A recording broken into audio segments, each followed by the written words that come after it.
It's your girl Jazz, and this is our first episode of our podcast, Spiritual Paradise. And we have Lexi Rich in the house. Whoop, whoop. Hey, y'all.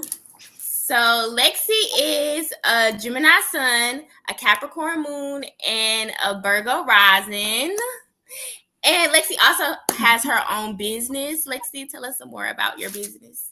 Okay, so my small business that I just started out probably last summer. Waist beads. So if y'all need waist beads, get at me. I have waist beads, chakra bracelets, sage, hookah tips, all that little stuff. Get into it. And if you wanna know more about it, it's Lex Get Wasted _. That's on Instagram. LEXGETWAISTED _ Let's get wasted. Let's get wasted. I like that. Okay, y'all. So this is a podcast, astrology meets spirituality, and we put it together in a talk show. So we just got everything, all the vibes going over here today.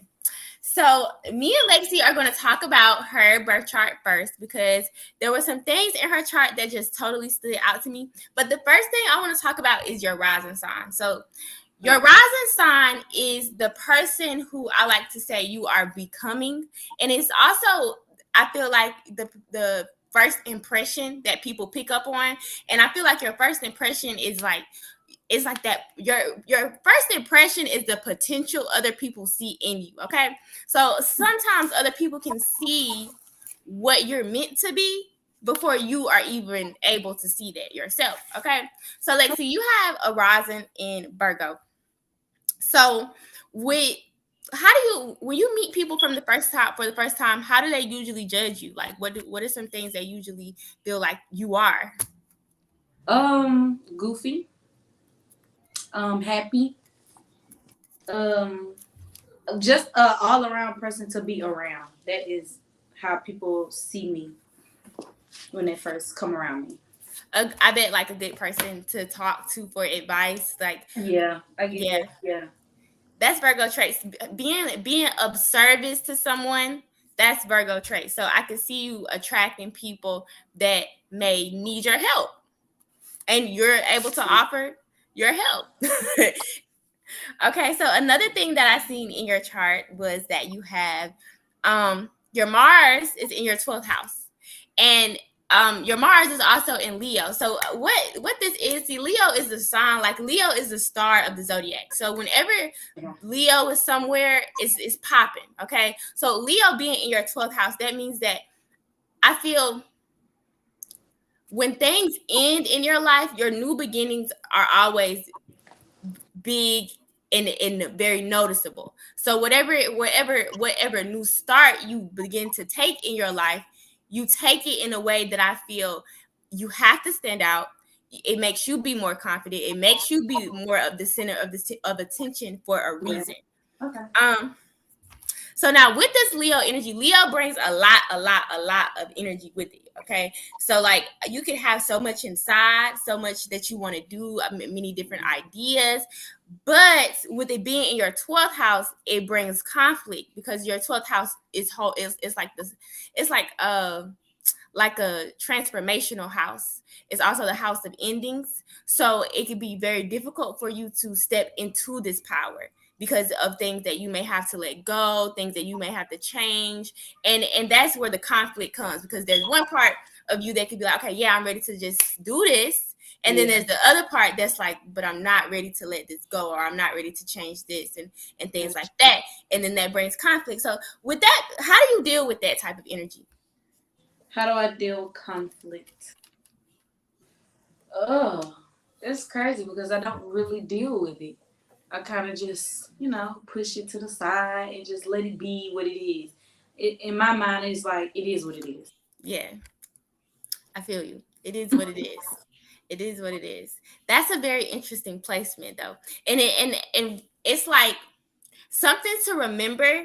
If you have Mars in your 12th house and you have Leo and Mars and Leo, something to remember is that whenever you step into your power, whenever there's a situation, even if it's conflicting, even if it seems like odds are against you, whenever you just say, okay, I'm confident enough to step into this energy, you're gonna win. It's whatever outcome. You may lose some things, there may be some endings, but this is like a promise from the celestial stars that you're gonna win, baby. No matter what it is, the new chapter, you're gonna be winning in it. Oh. So the next thing, you said what? That's why I need to be winning. That's where you are right now. So the next thing that I seen in your chart was that you had Taurus. Your sun is in Taurus, and this is your 10th house. Okay, Kinsley, please go get some water. I'm so thirsty. Some juice. Go ahead. Shut the door. Okay. Now, you have your 10th house is your career house, okay? And you have your Taurus. I have Taurus in my 10th house as well. And you have the sun in your 10th house. So this adds a different spin. Okay, so let's talk about Taurus in the 10th house. Taurus in the 10th house brings this like you want to be comfortable, okay? Like when it comes to career and wealth and building, establishing things, it has to be something for one that we like, okay? Something that that brings pleasure in our life. It has to be something that doesn't require too much work. Taurus is a sign of more like, like laid back type of energy, relaxation type energy. So it's not too much hard work. It's not. We just like something that's a nice chill, not even it gotta look good environment that looks appeasing to us. Like we don't want to just be working anywhere doing anything, like right. So but with this placement, which you have your sun in this house, this means that you are the focus in your career. So this could be good. Of course, we could always have something good, something bad. So the positive side of this is that you are able to take authority well and in a very respectful way. For like when it comes to other people, you're able to be respectful to them, even if you disagree in certain ways or things like that. You still can like your situation. Yeah, like you can keep a nice level head while still getting your own work done, like staying focused on your business. Now, something that since the sun is like our authority figure in the skies or whatever, the sun also brings ego. The sun is our ego. So with your career being in this placement like this, if you don't feel at your best, like I like you can really challenge yourself in this area.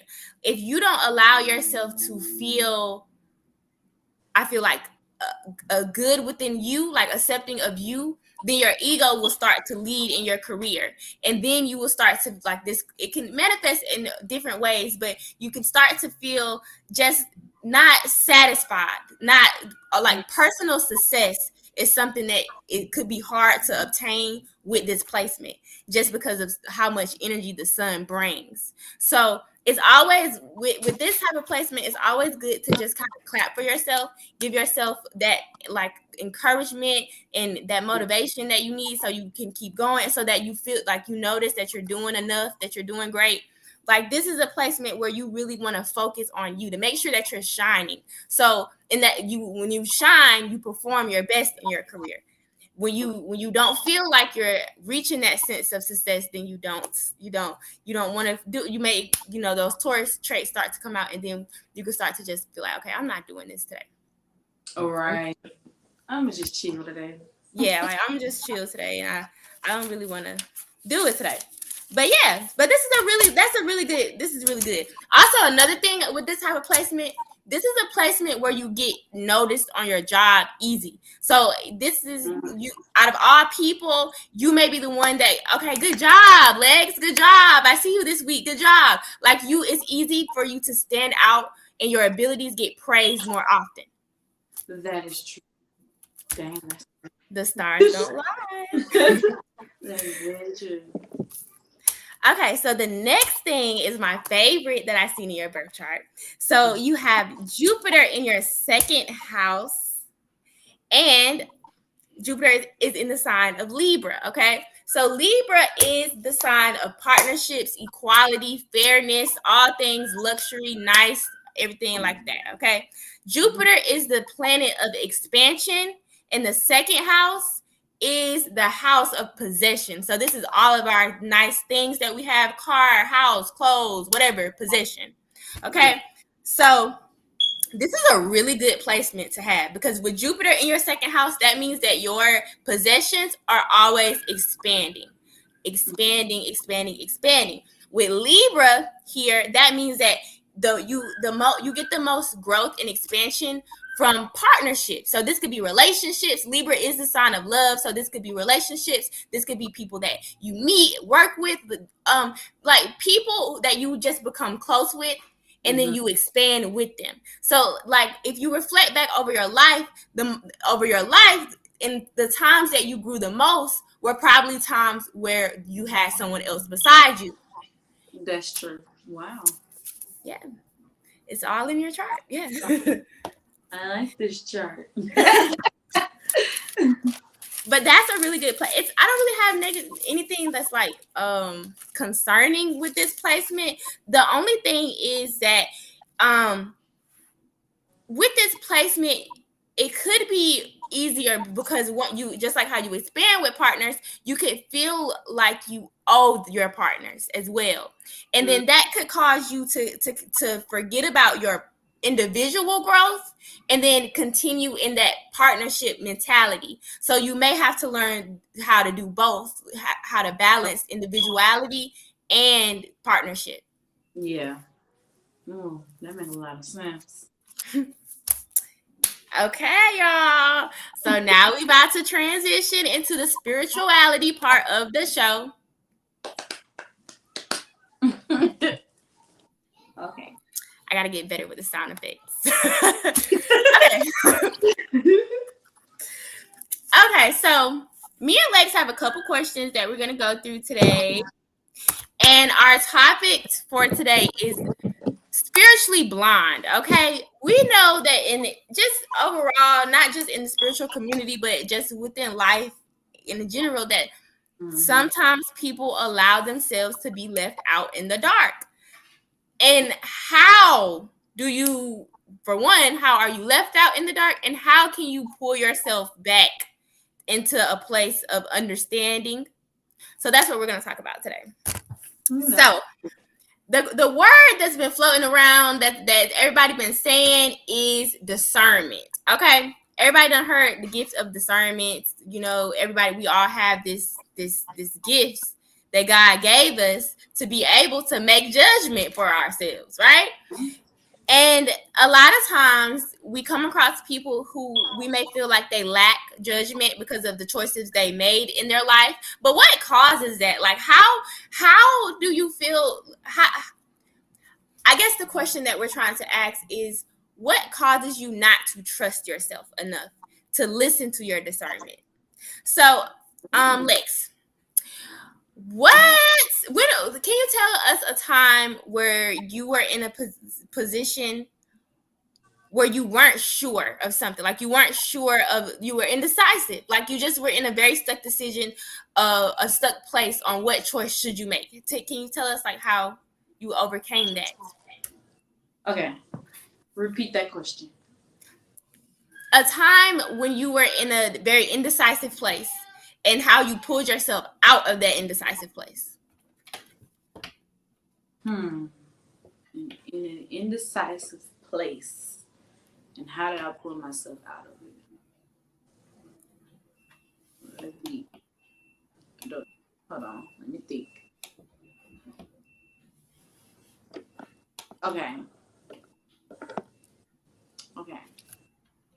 A time that I was in an indecisive place and how did I pull myself out?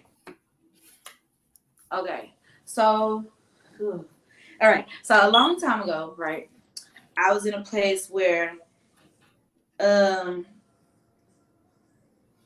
was stuck. Like, I guess people could say torn between the two or whatever you could say, whatever. So I have family here and then I have a lover here. Family say one thing, lovers say another thing, and then you're in the middle and you're like, okay, do I believe my lover? Do I believe my family? How do I become decisive with this situation? Right.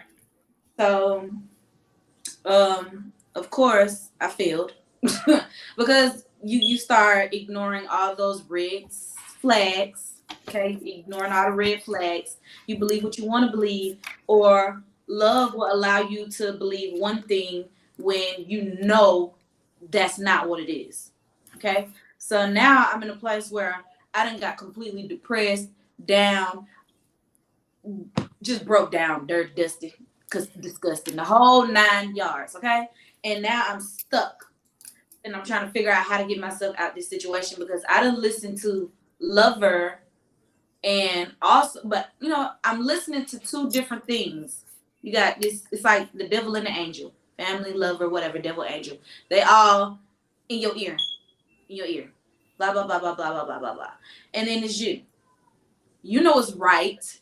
You know what to do about the situation, but you don't do it because you're ignoring the red flags. You listen to the devil, you listen to the angel, you listen to your mama, you listen to your lover, you listen to all these different people, and then you're stuck. So now how do you get yourself out of it? You have to literally get, me personally, I had to literally get myself in a position where I was completely alone. Sad to say. And it was hard. It was very hard. It's never going to be easy when you get into a place where you're completely alone. So this person is gone. Family, you really just, you so messed up in the mind, you literally just cut everything off. Like, shut down completely. Like, the world is non-existent as of now because you're so low right now, and now you have to figure out, how can I get myself out of this situation? So how did I climb out? I really had to like climb a couple mountains, y'all. Like, not no rocks, not no little petty rocks. I had to literally climb that mountain. I had to give myself affirmations. And back then, I didn't even know what affirmations was, but I would get up and tell myself, "You got this. You can do this. You're better than this." Encouraging myself to keep pushing. And sometimes, even though that was back then, I still do that to this day. Like, you would sit and I would like sit and just tell myself, "You're so full of love. It's peace all around you." Manifesting these things into my life, basically. When you begin to manifest these things into your life, like they say, the power of the tongue is powerful. Speaking into existence. So I'm speaking all these things into existence until it actually come to pass. So now I am having peace. Now I am full of love. Now I am happy. You know, now I had to crawl my way back up out of this dark hole that I had put myself in because of not following directions or not paying attention to the red flags or being stuck, being indecisive. That was beautiful. Yay. Good for you. That is beautiful. That was beautiful. Great. And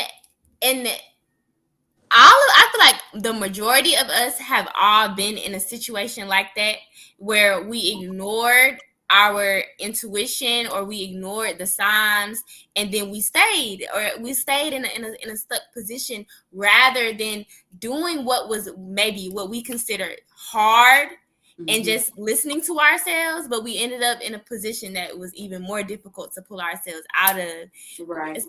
So that's why I feel like strengthening and listening to our gifts, to our inner voices, is very important to help us live just an ultimately easier life. So we could like bypass some of those steps, but those situations, those experiences are necessary to make us into the people that we are, especially if we're not listening to ourselves, right? So it all is still perfect in its own way. So now let's get into our questions that we have.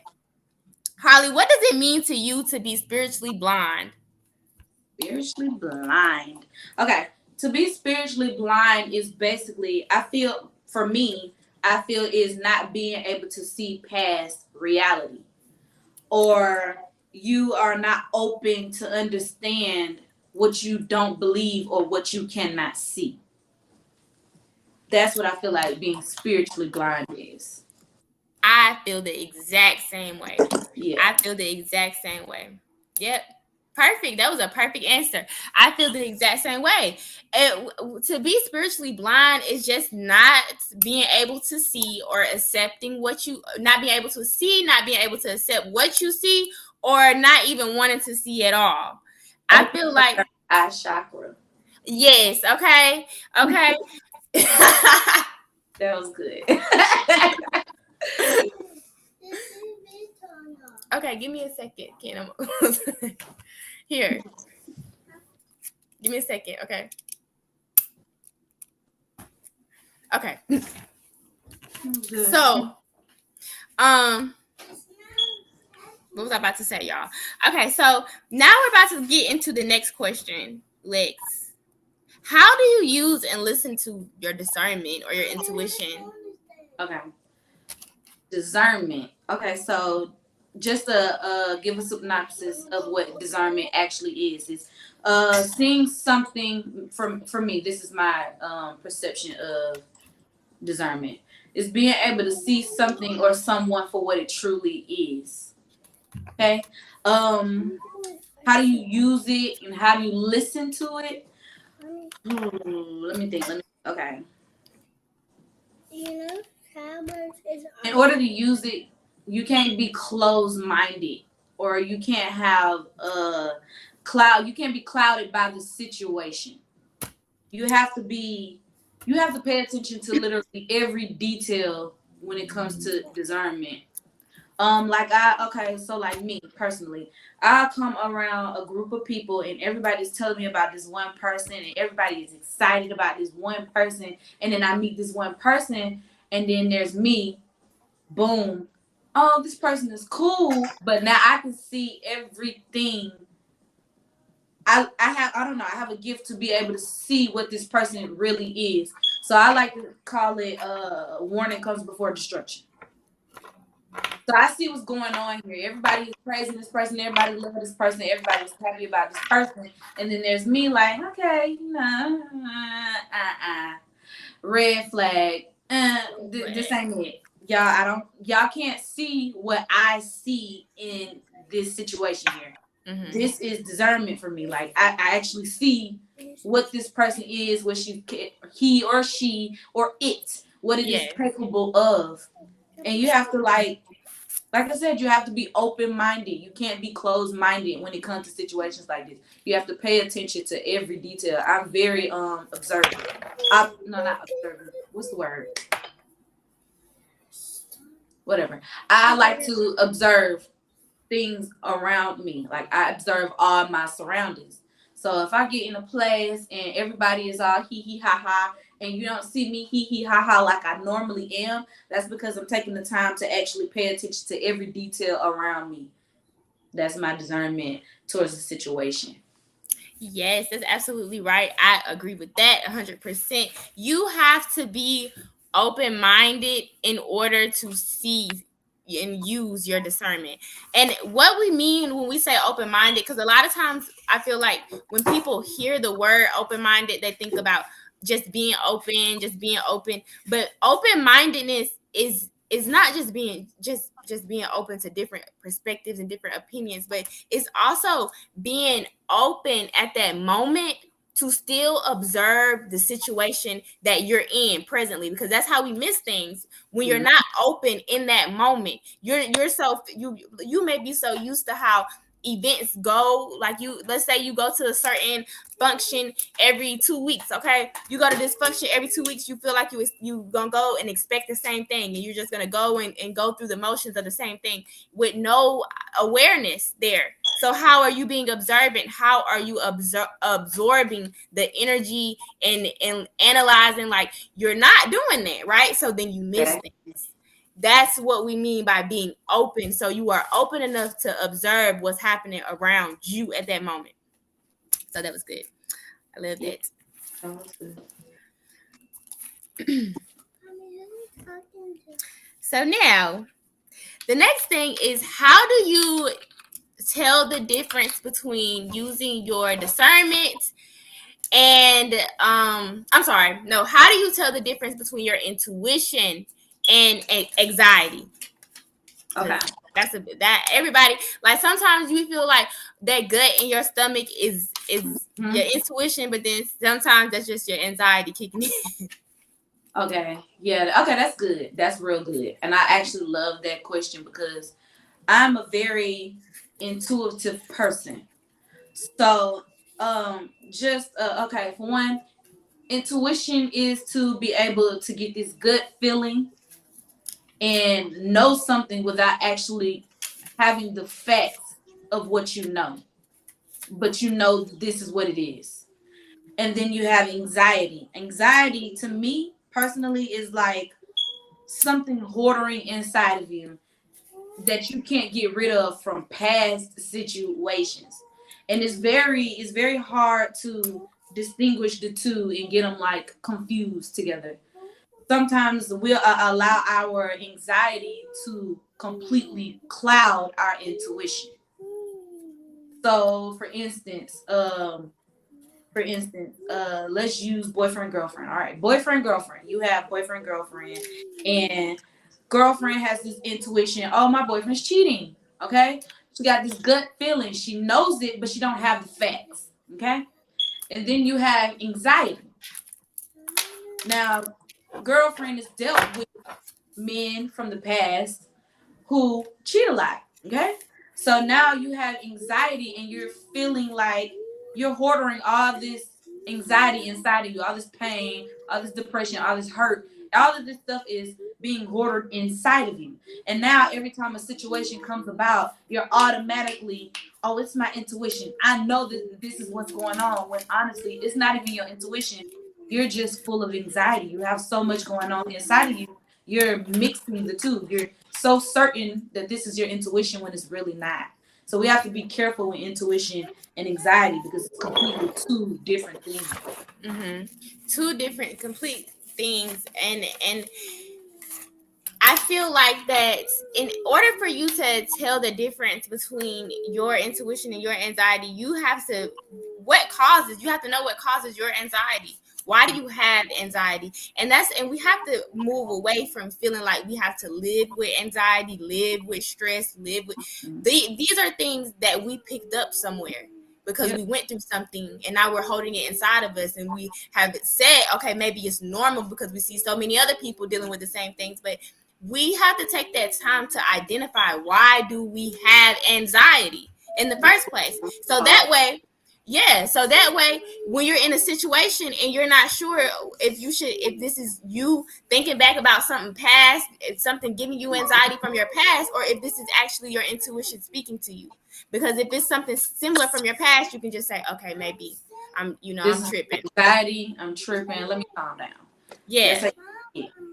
Yes, exactly. And then that way you don't make yourself seem crazy because a lot of times we can say, oh, I thought my boyfriend was cheating on me. Then it ain't even what it is. Yeah, you just done cut his shoes up and he ain't even did nothing.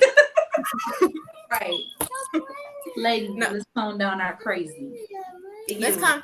Yeah, it does. I can't even say, y'all, for real. That happened to me one time because I thought I thought that I was being cheated on because my person was not answering their phone. This was a long time ago, y'all, but I thought my person wasn't answering their phone. I thought they was cheating on me. So I put all their clothes outside. I poured bleach all over their clothes. I sent them a picture of it. And I wasn't cheating. I was just hanging out with their friends. Like, yep. So work through the anxiety. Yep. Okay, so our next thing is how to create a spiritual routine. So I guess this is like how do you keep, because a lot of people have the question like how do they incorporate their spiritual self in their daily life? And it's all about routine, it's all about practices. So how did you create your spiritual routine, or what is your spiritual routine, or what advice do you have? Okay. Me personally, what I did was prayer. And I ain't do it all the time, but my routine thing is a lot of times when I get in the shower, I pray. That's just the moment where I'm by myself. I have time to think, and that's when I can just sit and talk to God, and I'm just like, okay, like have a normal conversation. Or I like to I like to do journaling. So like when I get in a clouded place in my mind, I begin to write. And I might write about my feelings. I write about the entire day from the beginning to the end, just to see how did I get in this situation. That is a routine for me. Whenever I'm feeling low, but sometimes even when I'm really really happy, like let me just go write about my feelings. Like that's a routine for me. That's a spiritual routine for me, because once I write it down, I can get to the bottom of things, or I feel like I've just expressed a whole lot that I could have just opened up and said it. So when I write it down, that's me opening up and saying it. Or when I sage, sometimes I sage. When I sage, I do affirmations while I'm saging. That is a spiritual routine for me as well. I go around the house, and while I'm saging, I say things like peace, grace, love, happiness, guidance, uh, just things that I know that needs to be set in stone in my life. Again, manifesting. I begin to manifest these things, affirm it into myself, and those are things that help me with like spiritual routine. A lot of people also like to singing. Singing could be a spiritual routine. Yoga, exercising, walking.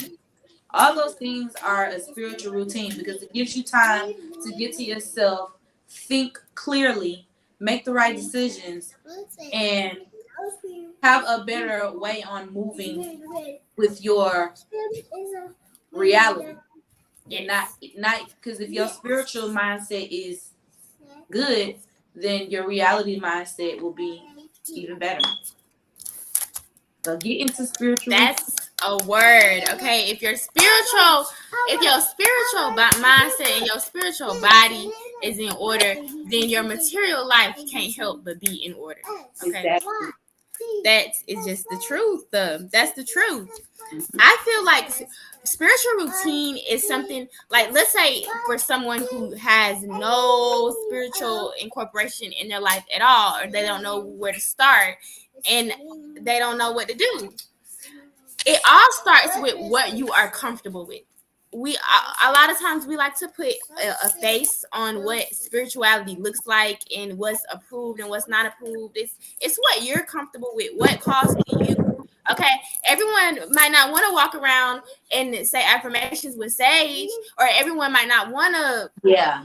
You know, it's your personal preference. Okay, now journaling, I love journaling. Okay, I recommend that to everybody in the world. Okay, journaling really, really, really helps. Write it. If you write it down, even if you don't know what to say, just write. Write what comes to your mind. Like, just let it flow. Write down your feelings for the day. Just write how you feel at that very moment. Write it down. Yes, because it really, really helps. For one, it helps you put your emotions like out. If you don't want to talk about it to other people, it helps you get it out, and then it helps you reflect because you go back and read it and you're just like, oh, like I felt like this, and it just kind of brings a different perspective to your mind. I love to write everything, so writing is great. Yes. Right? Affirmations is great. Okay. I advise everybody to say affirmations every single day when you wake up, even if it's one positive thing. It don't take that long to just speak some positivity over yourself. That helps strengthen your spiritual awareness, because when you're strong within your own spiritual stuff, it's gonna be hard for someone else to deceive you. Right. But if you lack that within yourself, then you're gonna have people that's tricking you, deceiving you, lying to you, and you're gonna be like, "Why these people I keep attracting this?" That's because you're not trusting yourself. You're not seeing what you're capable of. Yes. So now, how do you make a choice when you are unsure? Okay, so like for example, let's say you just had, like, you just did not know, like, it's just something that's on your mind that you don't know if you should stay or move forward. You don't know if you should press play or stop it. Like, you don't know what you should do, so you're in a stuck position. How do you go about finding clarity to make a choice? Okay, so making choices when you're unsure, personally, I say don't do it. Do not make a choice when you are uncertain, simply because you may make a choice off of your feelings based off that very moment. Once you make that choice based off your feelings at that moment, then when you calm down or when you get into a better mindset, you thinking back like, dang, I shouldn't have made that choice. Maybe I should have made a different choice. You second guessing yourself. You shouldn't want to second guess yourself. You should be able to just make the right choice, but you can only do that with a clear mind. So I say don't make choices when you are unsure. Don't make choices when you're unsure. So how do you find the clarity that you need to make the choice? How do you find clarity that you need to make? My glasses keep falling. Let's see. How do I find clarity to make the choice? For me, I like meditating. That's good. That is good. I like that. Okay. Yeah. Meditating is good. You always have to have a clear mind when you want to come to a decision, a clear decision, having clarity with your decision. Questions. I always say communicate. Communicating is key. Ask questions. Get to the bottom of this troubled mindset. Get to the bottom of the situation. Um, be open to actually listen without, because a lot of us, when we are communicating, we speak without actually listening first, or we respond without listening. And that is the problem a lot of us have. I have that problem. When you angry, you don't want to actually take the time to listen, but you're really ready to get clarity from a tough decision or a tough situation. Then you're going to open up your mind to being better, to being able to communicate, listen, come to an agreement, come to a solution. And when you come to the solution, you got solution A, B, and C. You are down for A, you down for B, and then you get to C, and you like, okay, now I ain't ready for all this. When you are seriously ready to get clarity with the situation, you have to be ready for A, B, and C. You can't just be ready for A and B and then you just see your way on out the situation, because that has no go. You have to be ready to put all situations on board and come to a conclusion and be level-minded with the situation. Be open, be ready to listen, be ready to speak without being so angry. Yes, I love those answers, especially the first one. Ask questions, communicate. What you don't understand, the answer, you could find the answer to what you don't understand, okay? Find the information that you need. So let me tell y'all. When it comes to Instagram scammers, ask questions to those people. Yeah. Ask questions. If you don't have the clarity that you need, if you don't feel 100% sure before you make that choice, ask some more questions. Mm-hmm. And you have some people who get irritated when you ask questions. Off jump, when they begin to get irritated with certain questions, mind you, you are asking these questions to get clarification from the situation. Okay? So if you want to get clarification from the situation and you feel like asking questions is going to help with the communication, and off jump, they're not ready for clarification at that moment, or they're not open to being open-minded. They may not be ready, but you may be ready. So sometimes you have to separate yourself from that situation until everybody is at a sound mind to have clarification. Yes, absolutely. Okay, and that's real what you said. I try to avoid people who don't like to clarify. Like, Exactly. I don't understand. There's nothing wrong with answering questions that some people may have.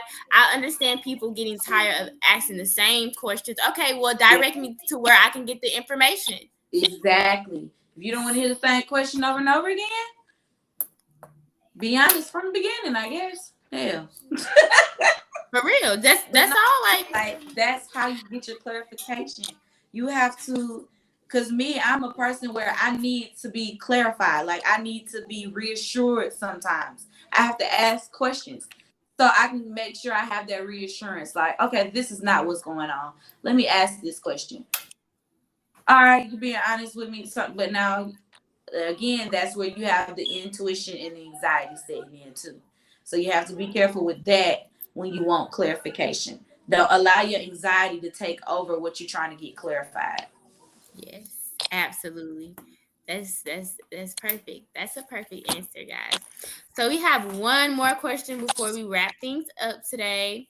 And our last question is, how do you become aware of your, like, okay, what you just said was perfect. So like when you are in situations where you notice your anxiety start kicking in, you notice this is like a trauma response, how do you fix that without judging yourself? That's good. Okay, so I literally had to think on this one, y'all. I had to really like sit down and like study this question because I was lost for a minute.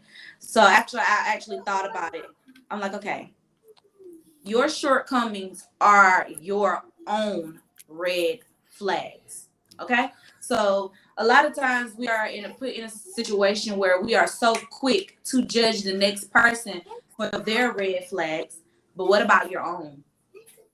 Do you question yourself, or do you think about how you got in this situation? Or you think about how all these things happen? What are your shortcomings? For instance, mine could be, I never feel like I am enough. Okay, I may not be enough for my children, or I may not be enough for my parents, or I may not be enough for my church, or I'm not enough for everything else. But are you enough for yourself?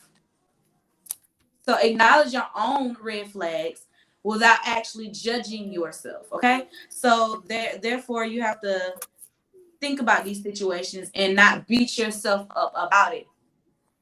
I can't sit here and be like, I don't do enough. Maybe you feel like that with everybody else, but be enough for you, or whatever your shortcoming is. It could be anything. Like, I don't know. What's the example of another shortcoming, or another red flag or something like that? I deal with being too critical of myself. Being too critical of myself to the point where I don't allow myself to do certain things. Okay. So and in those moments, I could judge myself and say, okay, well, I'm not gonna do this because last time I did it, I failed, or last time didn't that many people to come, or last time. And at one point in my life, that is how I talk to myself. That is how I was talking to myself. But then that doesn't get anything done. That doesn't help me push me. So when I have those feelings where I start to criticize myself, I change that when I become aware of it. I change it. And instead of me saying, okay, last time and then you failed, or last time people didn't come, or I start to say, well, how can I make this better? How can I make more people? How can I attract more people this time? How can I deliver it in a better way this time? Like, I start to just see it in a more optimistic way, and that cheers me up inside rather than makes me sad.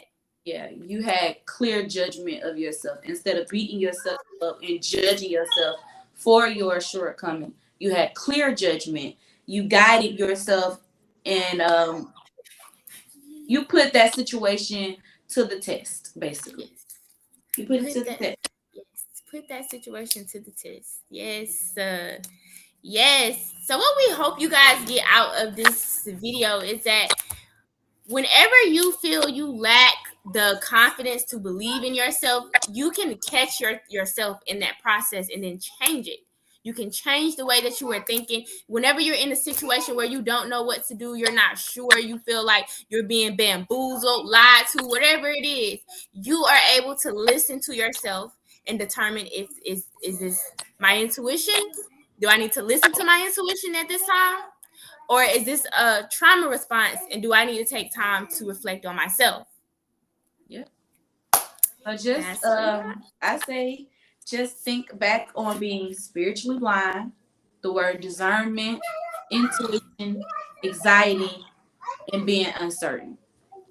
Those are like the key words of this whole topic today. Yes, ma'am. Absolutely. Thank you so much, Lex, for coming in today. I appreciate you. Clap, clap, claps.